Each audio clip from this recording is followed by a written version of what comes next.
Hello everyone, welcome. I'm Robert, and this is a playthrough and review of Dustrunner.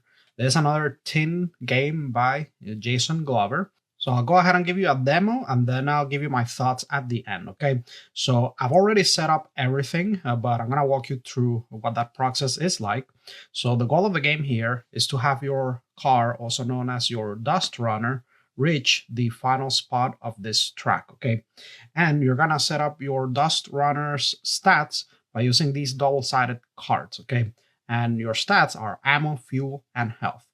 There's also these victory point values at the bottom, which you're gonna add up and track using this card. So based on this setup, I'm gonna start with 7 victory points, which you can use as a resource. I'll go over that later, okay? You also get to pick one modification card for your Dustrunner, which will give you a bonus, and also get one at random. But I actually just randomized everything, including the Dustrunner car setup.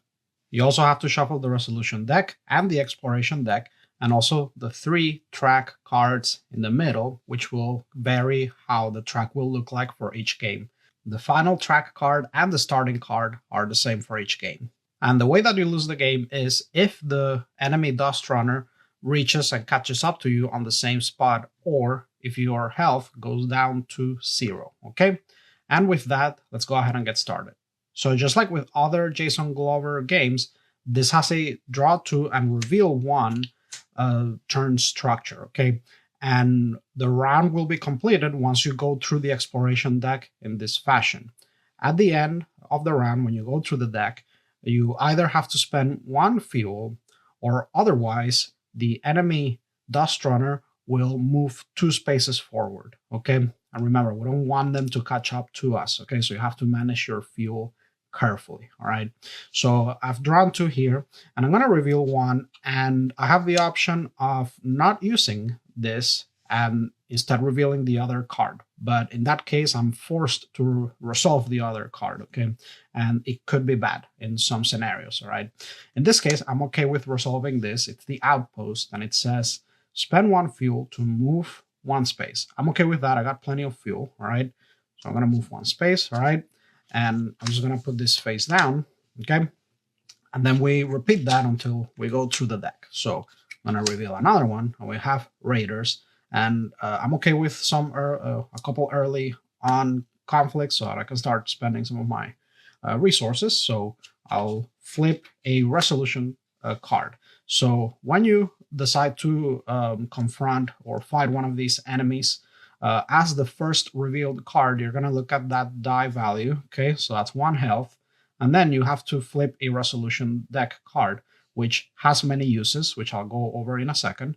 In this case, one of the uses is when you determine the total health value of an enemy, you're gonna add that value right there. Okay.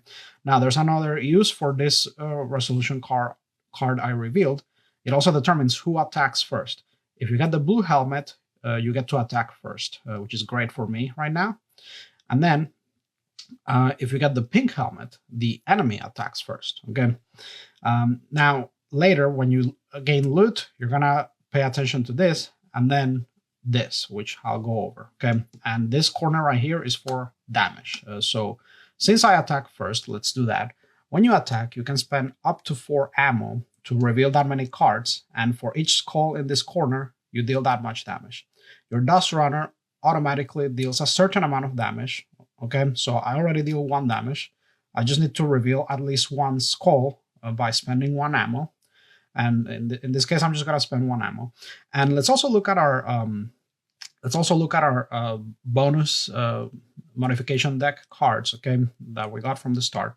So I have a target lock, which allows me to spend when I spend 3 ammo, I get to add 2 attack damage.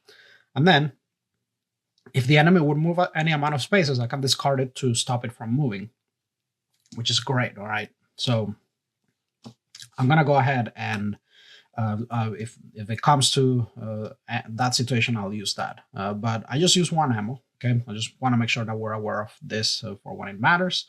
But yeah, I spend 1 ammo, and I want to flip for my attack. and I deal 3 plus 1 damage. That's 4 damage in total, so that works out great. Okay, so that was enough to kill this guy. Now we need to flip another resolution card for the loot proxies. Okay, so first, you're gonna gain what you see there at the bottom right of the card. In this case, 1 fuel, which is fantastic. Okay, a few, coming by a fuel can happen, pretty infrequently. Okay, it's one of the more precious resources here, so it's great that I gained that. Now you also want to look at that moon icon and see if it matches your enemy. Okay, if you match that moon icon, you gain bonus loot, which is that little icon. In this case, that's ammo. So I recover my ammo. So that went very well for me. Now, the one downside is that you also have to look at the bottom left card here, bottom left icon. And when you loot, the enemy might move a certain amount of spaces. Okay, so the enemy Dustrunner moves forward 1 space. Okay, now when you defeat an enemy, you also gain 2 victory points. And remember earlier when I mentioned that you can use victory points as a resource. At any moment, you can spend 2 victory points to redraw a resolution card. So if you don't like any of these results, you can pay 2 victory points as many times as you want until you run out of them, or until you get the result that you want. Okay, so that adds another layer of strategy, figuring out how to manage that. And obviously, the victory points at the end will help you score if you manage to not have to spend too many of them.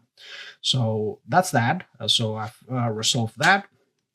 I've gained my victory points, my loot, moved the enemy, and I think we're ready to reveal the next 2. Okay, so now I'm going to reveal this guy, and I already had some conflict, so let's try and see if I can avoid that. All right, so that sucks. We got a pretty powerful enemy in this case. So when you reveal a raider as a second card, you are going to use the second value that you see there. Okay, and we also add up more health, so that's 9 in this case. Okay. The good thing is, though, that I go first. So I'm going to spend, let's see.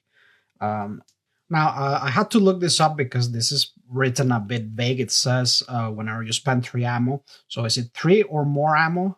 It doesn't say, but I looked it up, and apparently, yes, you can spend, you can still get this bonus from target lock when you spend 4 ammo, which I'm going to because I want to make sure that this guy doesn't attack. I got lucky again this time, and I got to go first because I drew the blue helmet. But if the enemy attacks, they're gonna draw 2. They're gonna draw 2 cards. Okay, so you look at that pink icon, and they draw that many cards and deal that much damage equal to the skulls. So I don't want them to even attack once. So let's go ahead and spend 4 ammo. I'm just gonna go all out. Okay. And I'm going to draw 4 resolution cards and hope that I do 9 damage. Okay, so I already do +1, +2, so that's 3. I just need to do 6. Let's see. And I dealt exactly 6, so that's awesome. Okay, so we got 6 calls, +1, 7, and +2, 9. Okay, so he doesn't even get to attack. Now we're going to flip a resolution card, okay, to resolve loot. Let's see what we get. So we get 1 fuel. Dang it. I don't like that I got surplus fuel. That's very rare. I wish I had spent some. I mean, I didn't even have a chance to spend more than that, but that's okay. Now we look at the moon icon, okay, and it matches that. So I get a wild, which allows me to get any resource I want, and that includes getting a modification card, okay? So I'll go ahead and get a modification card, all right, and we get a stable trek, which says when you are in the cracks, you move 2 instead of 1, which is neat, all right? And the cracks are one of the cards in the exploration deck. Then you move your the enemy 1 space forward, and I'm gonna gain 2 victory points, so I'm up to 11. All right, so we've resolved that combat, and we will move on to the next turn. All right, so let's go ahead and reveal. And then we have a spy bot, but I've already had a lot of conflict, so I'm just trying to avoid that. Okay, so we're gonna do gas station. So I'm gonna spend 1 fuel to move forward 1 space. Okay, and that's that. So next we get farm, gain 1 health, 1 ammo, 1 fuel, and advance the raiders 1 space. Well, you know what? The issue is if I draw the worms, the worm is a card that will force you to lose health and move the enemy forward. If that happens, I'm gonna be screwed because I'm kind of behind. Well, okay, you know what? I do have the hologram, so let's do that. If that happens, I'll just use the hologram. So I'll use 1 fuel, and I'll gain 1 ammo. Okay, so let's hope for the best. So I still have the hologram at least. All right, and then the last 2, we got the dust worm. Just what I thought. Okay, so all right, so lose 3 health and advance the raiders 1 space. And when you reveal the dust worm, you can't, you're forced to use this card. Okay. All right. So that's the end of the round. And like I said, you have to either spend 1 fuel or the enemy Dustrunner moves forward 2 spaces. Okay. So I'm going to go ahead and spend 1 fuel because if I don't, then, the enemy will catch up and it's game over. So now I'm going to shuffle the exploration deck. All right. And we start a new round. Okay, let's see. We got the ambulance, so I'm gonna spend 1 fuel to move forward. Okay, and then 1 and 2 raiders. I'm okay with a bit of conflict. That's a low health enough that I'm gonna go with it. Oh no. Okay, yeah. So I don't want them to have 6 health, so I'm gonna spend 2, go down to 9 victory points, and I'm gonna reveal a new. I ran out of resolution cards, so I'm gonna reshuffle the deck. But yeah, I want to reveal another card for the health value, so that's much better. Okay, so we got 2 plus 2. There we go. And now we and I go first because of the blue helmet, which is great. I'll spend 2 ammo. All right, and I'll draw 2 plus 1. Excellent. So I deal 4. All right. Very good. So he's dead. And I reveal 1 for loot. I matched it. I gain 1 ammo. With the moon icon, I also gain another ammo. Okay, so I recover my ammo. And the enemy moves 1 space forward, though. And I gain 2 victory points. Okay. All right. There we go. And the raiders are dead. This goes away. We reveal another 2. I don't know about that. Let's just reveal another 1. Excellent. We got a clear path. So I spend 1 to move my Dustrunner 2 spaces. So that works out great for me. Now, we're gonna reveal another 2. Cracks. Okay, and I'm gonna spend 1 fuel. And because I have the stable track, I move 2 spaces instead of 1 at the cracks. So I spend 1, move 2 spaces forward. When you land on 1 of these spaces, you gain 3 victory points. So I go up to 14. Okay. All right, very good. So I've made a bit of room between me and the enemy Dustrunner, which is fantastic. We now move to reveal this. I'm gonna avoid combat with this guy. Let's see. We got an outpost. I gain 2 ammo. Yeah, I want to keep that fuel. I don't mind them advancing a couple spaces in this situation. So let's gain a couple ammo points. All right, and then dust worm. Okay, so I lose 3 health, and the enemy moves 1 space forward. All right. All right. So now we start a new round. I have to either spend 1 resource or let the enemy move forward 2 spaces. So what I'm gonna do is I'm gonna use the hologram. All right, so I'm gonna discard it. Whenever the raiders are to advance, you may discard this card to, and they won't move forward. Okay, so I'm gonna discard this, and they won't move 2 spaces, and I don't have to spend my 1 fuel at the end. Okay, so now I'm gonna shuffle and draw 2. Oh, wow. Are you for real? Okay, so death by 3 dust worms. I've only lost health because of the dust worms. That's nuts. All right. Sure. Let's see. All right. Skip. Okay, outpost. Sure. Do I want to gain ammo? Sure. Let's just move 1 space forward. All right. Okay, let's see. We get Raiders. It's not the worst, but man, I'm at such low health. Now let's just avoid this. Let's see. Okay, well, it is what it is, but I do gain some health if I match that icon at least, though. So let's reveal 9, spend 2 victory points, reveal another one. Better. But they attack first. And they reveal 1 card. If they reveal a 3 skull icon, they reveal 2. Okay, let's just go down to 1 health. And now I get to attack. I'll spend 3 ammo. Reveal 3. All right, that's more than enough. All right, so got 7 skulls. Right, no, actually 6 skulls. Okay, so now I need to shuffle this and resolve. And I'm gonna resolve loot. Okay, so the enemy moves 0 spaces forward. I gain a modification, which is awesome, and I gain 1 health because I matched the health icon. Sorry, the moon icon, and I gain my 2 victory points. All right, so that went really well, actually, all things considered. And now I'm gonna put this away, and this on the discard pile. And we now reveal the next 2. Gas station, gain 2 fuel. Fantastic. Okay. Okay, Raiders, let's skip.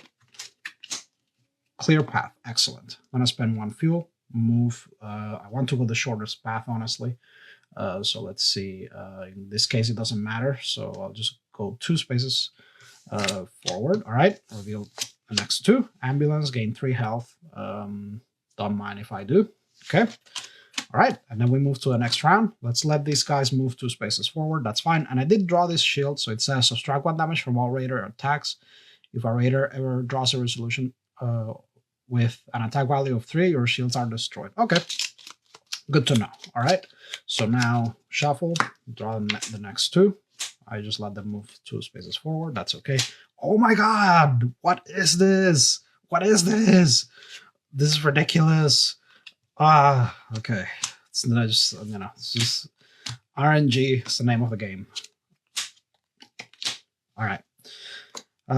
Okay. So, oh my goodness. I think let's just spend all of our ammo on this. So let's see. 1 on 1. Okay, and I attack first. That's beautiful. Okay, so let's attack with 1 ammo. Okay, and I'll just redraw. If that doesn't work out. Okay, so that's 2 plus 1, that's 3. That works out excellent. Okay, they don't even get to attack. Again, I drew the blue helmet, so I attack first. So I win. Let's draw for loot.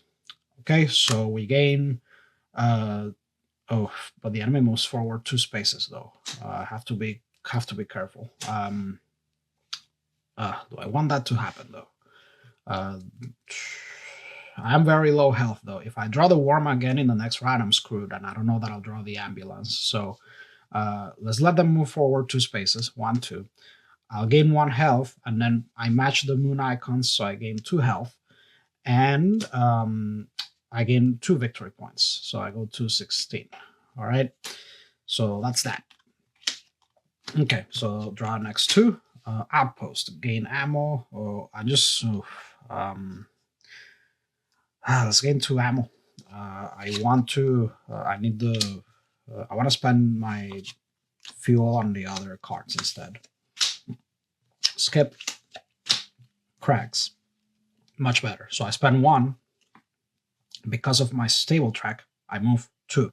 I want to go. It looks like it's the same, so that's great. So I'm gonna move 1, 2. I gain 3 victory points, and now ambulance. Again, I don't have fuel, so I'm gonna gain 3 victory points. Not victory points. Sorry, health. All right, and then let's see. Farm.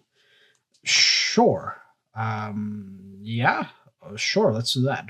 So the enemy will move forward 1 space, and then I gain 1 ammo, 1 fuel, and 1 health. All right.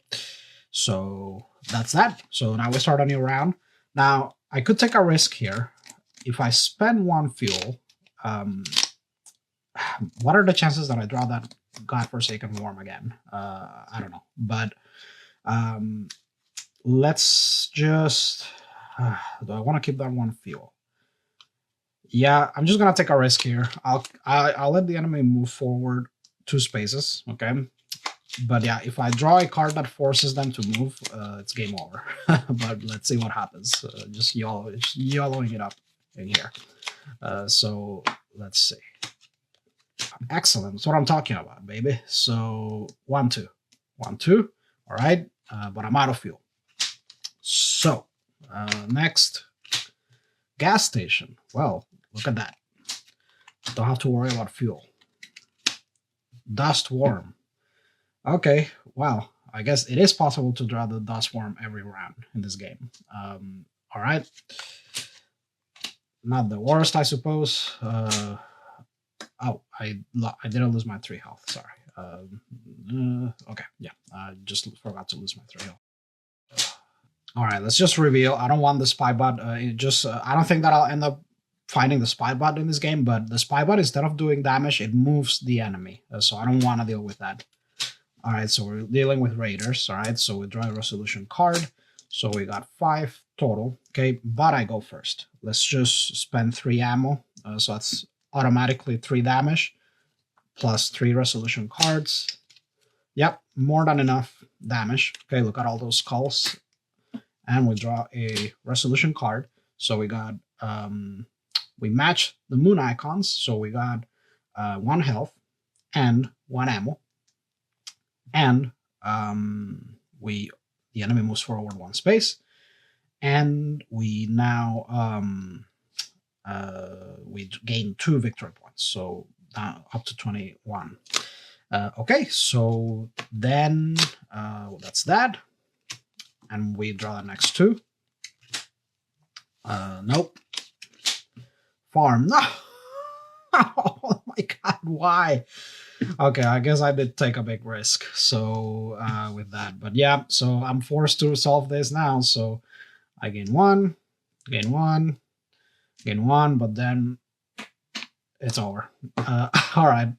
But it's not too bad because I did gain a lot of victory points, despite the fact that I didn't reach the the final spot. So let's see. 21, I suppose I am gnarly. Okay, I'm not bodacious, radical, or tubular enough. Okay. All right, so that was the game. As you can see, it can get pretty intense. But now let's go ahead and give you my review. So this was my 8th play of the game, just so you know how many times I've played the game by now. And let's start by discussing my pros. So first of all, I want to mention the artwork, as is the case with other Jason Glover games. I love the illustrations and the aesthetic. Although I really like the stark black and white art from Tin Helm, which was my favorite up to that point, I really like how he used colors here. I really like the neon cyberpunk-ish look of the game. And it is also a cool departure from his usual fantasy setting. So I really like the Mad Max, cyberpunk situation he has going on here. But not only is it thematic, I found it extremely fun to play. I think this is the best Tin game that I have played to date. And that's saying a lot because I've played lots of other awesome Tin games like Mint Knight, Cursed, Tin Realm. And I think that's because it strikes an amazing balance with the amount of components that it includes in this tin box, the ease of play, the replayability. I know, for example, that Mint Knight is a lot crunchier, but that game is kind of tough to learn and it lasts a while, so you might not always have that much time to sit down and relearn it and play it. But on the other hand, Dustrunner is a lot easier to learn and it still feels that it packs a lot of gameplay. And it doesn't overstay its welcome. My games averaged 20 to 30 minutes, which in my opinion is about how much these games should last in this format. And there's just so much replayability thanks to the variable setup between the starting modification cards, the double-sided Dustrunner cards, and also the track and the decks. No 2 games will play the same, and I'm telling you, out of all the 8 games that I played, they carried out very differently. And while there's definitely a luck factor in this game, which I'll discuss later, I've personally found this game slightly less swingy and a bit more fair than other Jason Glover games.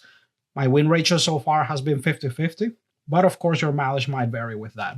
And now let's move on to my cons. All right, so this next point is a potential con, and that is the luck factor. So yes, there is a big luck factor here with the variable setup, what cards you draw. As you saw there, I kept drawing the worm constantly, which had not happened until now, but that is the name of the game. So yeah, if luck bothers you, do be a bit wary of that. At least if you hate dice, you're not going to be rolling them here like you do in Tin Helm or Iron Helm. And the other thing was the learning experience. So as you saw, the gameplay loop here is relatively simple, but for such a relatively simple gameplay loop and all the rules, really, it's not really that much. The learning experience was just not the best. To date, there's just not been a single time that learning a Jason Glover game has been like a smooth or pleasant experience, and that is also the case with this, unfortunately. But I'll say, I think the rule book, I did not notice any typos, which is fantastic, okay? And it is one of the better Jason Glover rule books that I've read, but I think there's still some room for improvement there. I think also it's not helped by the fact that the rulebook comes in this format where it's these separate cards instead of a booklet. It makes it a bit more awkward to experience the learning process. Okay, for a game of this level of complexity, I think this should have gone a bit smoother learning it. But yeah, those were my pros and cons, folks. So in conclusion, I think this is one of the best all-around tin games that I have played. And I still like Min Knight and Tin Helm. I really like, the fantasy aspect of it, of creating a character. But as far as the gameplay loop goes and the balance between complexity, ease of learning, and how much gameplay is packed in a tin box like this, I think it's one of the better packages out there in this format. Not to mention the gorgeous artwork as usual. But do keep in mind that I have not tried my copy of Tin Realm yet, so I'm not sure if my opinion will change once I try that. But yeah, that's it, folks. I want to thank you so much for watching. If you have any comments, questions, feedback, go ahead and put them in the comment section. And if you enjoyed this content, make sure to like and subscribe, and I'll see you in the next one.